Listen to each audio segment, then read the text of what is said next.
TNTET 2012 science previous question பார்க்குறோம். ஏற்கனவே 20 வரை பார்த்துருக்கோம். இப்போ 21 ஒற்றைமைய குரோமோசோம்களின் எண்ணிக்கை அடிப்படையில் இறங்கு வரிசைப்படி எழுதணுமா? என்னதெல்லாம்? தோட்டப்பட்டாணி, நெல், கரும்பு மற்றும் கோதுமை. இதை இறங்கு வரிசையில் எழுதும்போது ஃபஸ்ட்டு என்ன வரும்னா தோட்டப்பட்டாணி, ரெண்டாவது நெல், மூணாவது கோதுமை, நாலாவது தான் கரும்பு. அடுத்தது 22 கொஸ்டின் எத்தனாலிக் நொதித்தலின் போது வெளிப்படும் ஆற்றல் நாணயம் FADH2 மற்றும் NADH2 ஆகியவற்றின் மூலக்கூறு எண்ணிக்கை முறையே 202. கீழ்கண்ட இணையில் விதையை பொறுத்து தவறான இணையை கண்டுபிடி. அதாவது ஆட்டோகேரி காற்றின் மூலம் பரவும், அனிமோகேரி சுயமாக, கைட்ரோகேரி நீரின் மூலம், சூகோரி விலங்கின் மூலம். இதோட சரியான இணை என்னதுன்னா 2-1. அதாவது இந்த ஃபஸ்ட்டும் செகண்ட் தான் கரெக்ட். ஆட்டோகேரிங்கிறது காற்றின் மூலமும், அனிமோகேரிங்கிறது சுயமாக. அடுத்தது 24th கொஸ்டின் குளோரோஃபில்லில் அடங்கியுள்ள தனிமம் மெக்னீசியம். 25th கொஸ்டின் பழங்கள் மற்றும் காய்கறிகளின் திட்ட நிறம், வாசனை மற்றும் ருசிக்கு காரணம் என்னன்னா ஃபினாலிக் அமிலம். 26th கொஸ்டின் MBS போன்ற அமில நீக்கி மருந்துகளில் உள்ளது மெக்னீசியம் ஹைட்ராக்சைடு. இது 26th கொஸ்டின். அப்புறம் 27 சில்வர் புரோமைடு சிதைவடைந்து சில்வர் மற்றும் புரோமைட் தரும் வினைவெளி சூரிய ஒளி முன்னிலையில்.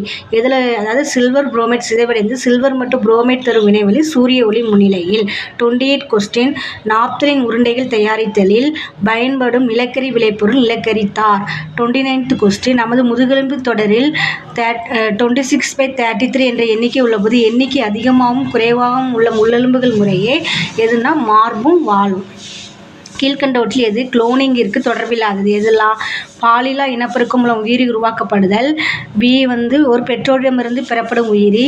C ஒரு இயற்கையான குளோன் டாக்டர் அயோன் வில்முட் அவர்களால் உருவாக்கப்பட்டது. குளோன் என்பது வாழும் பெற்றோர்களின் நகலாகும். இது சரியான இது இதில் என்ன கேட்டிருக்காங்க? குளோனிங்கிற்கு தொடர்பில்லாது என்னன்னு கேட்டிருக்காங்க. அப்போ குளோனிங்க்கு தொடர்பில்லாது என்னது? குளோன் என்பது வாழும் பெற்றோர்களின் நகலாகும். இதுதான் தொடர்பில்லாதது. அப்புறம் 31 கொஸ்டின் எதன் அடிப்படையில் எதிர் சவுடு பரவல் சவுடு பரவலிலிருந்து வேறுபடுகிறது? ஃபஸ்ட்டு அழுத்தம் பயன்படுகிறது, ரெண்டாவது ஆற்றல் தேவை, மூணாவது அதிக அடர்த்தியிலிருந்து குறைவான அடர்த்திக்கு நீர் பரவுதல், நாலாவது அரை கடத்தி சவ்வு அவசியம் தேவை. இதில் கரெக்ட் ஆன்சர் ஃபஸ்ட்டும் தேர்டும். அழுத்தம் பயன்படுகிறது, அதிக அடர்த்தியிலிருந்து குறைவான அடர்த்திக்கு நீர் பரவுதல். அப்புறம் 32 கொஸ்டின் 9ஆம் வகுப்பு பயிலும் ஒரு மாணவருக்கு கீழ்காணும் கருவிகளும் பொருட்களும் வழங்கப்படுகின்றன. ரப்பர் குழாய், கிளப்புகள், ஒரு துளையுள்ள ரப்பர் அடைப்பான், ஒய் வடிவ கண்ணாடி குழல், பலூன்கள், ரப்பர் விளிம்பு, அகல வாயுடைய கண்ணாடி பாட்டில் மற்றும் நூல் இவற்றை பயன்படுத்தி செயல்படும் எந்த வகை மாதிரியை உருவாக்க முடியும்? அதனால் எதை உருவாக்க முடியுமா? சிறுநீரகம். 33 கொஸ்டின் அன்றாட வாழ்வில் ஒரு பகுதியாக செயல் திட்டமாக பள்ளிகளில் கற்பிக்கப்படுகிறது. இந்த வரையறையை வகுத்தவர் யாருன்னா H. ஆம்ஸ்ட்ராங். 34 கொஸ்டின் கீழ்வன்றவற்றில் ஆக்கு திசுக்களை பற்றிய கூற்றுப்படி எது தவறானது என்பதை கண்டுபிடி.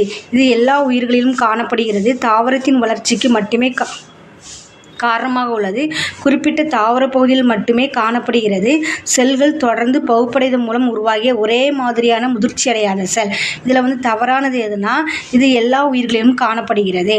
35th கொஸ்டின் தாவர நுண்பெருக்கியின் போது மைக்ரோஃபபிகேஷன் ஆய்வக வல்லுநர் வளர்ப்பு ஊடகத்தின் சைட்டோகைனின் சேர்க்க மறந்து சில நாட்கள் கழித்து உற்று நோக்கும் பொழுது என்ன உருவாகுனா திசுத்திரலில் தாமதமான உறுப்புகளாக்கம். என்னதாகனா திசுத்திரலில் தாமதான உறுப்புகளாக்கம். அப்புறம் நெக்ஸ்ட் கொஸ்டின் 36 அல்பினோ என்பது முற்றிலுமாக மெலனின் நிறமி காணப்படாதவர். அல்பினோ என்பது என்னன்னா முற்றிலுமாக மெலனின் நிறமி காணப்படாதவர். 37th கொஸ்டின் தாவர வகைப்பாட்டியல் பற்றி தெரிந்து கொண்ட பின் புறத்தேற்றத்தின் அடிப்படையில் தாவரங்களை ஒரு மாணவரால் வகைப்பாடு செய்ய முடிகிறது. இது டேஸ் குறிக்கோள் நிறைவேறுவதை உணர்த்துகிறது. அறிவு. 38 கொஸ்டின் பாடத்திட்டம் எழுதும் பொழுது கீழ்கண்டவற்றில் எது முதல் படி இல்லை? முன் அறிவை சோதித்தல். 39th கொஸ்டின் ஹைட்ரஜன் உருவாக்கும் ஆக்சிஜன்களின் எண்ணிக்கை 5. 40 கொஸ்டின் சுட்ட சுண்ணாம்பு, நீர்த்த சுண்ணாம்பு ஆகியவற்றுக்கு இடையே உள்ள வேறுபாடு, இவற்றில் ஒன்றில் ஹைட்ரஜன் அடங்கியுள்ளது. 41 கொஸ்டின் ஓர் எரிதல் வினைமுற்று பெறவில்லை எனில் எரியும் பொருளில் கார்பன் மோனாக்சைடு உருவாதல். ஓர் எரிதல் வினைமுற்று பெறவில்லை எனில் எரியும் பொருளில் கார்பன் மோனாக்சைடு உருவாதல். 42 கொஸ்டின். இந்த பயிற்சி முறை நமது மாணவர்கள் ஓரளவு கண்டுபிடிப்புகளுக்கான மனநிலையை உருவாக்க பயன்படும். எடுத்துக்காட்டு ஆன்சர் நுட்ப தேடல் முறை. 43 கொஸ்டின். மனித நடத்தையோடு தொடர்புடைய உள ஆற்றல் புலத்தின் விளைவை பொதுமைப்படுத்துதல். இதோட 2012 சயின்ஸ் ப்ரீவியஸ் கொஸ்டின் முடிஞ்சிச்சு. இனி 2013 பார்ப்போம்.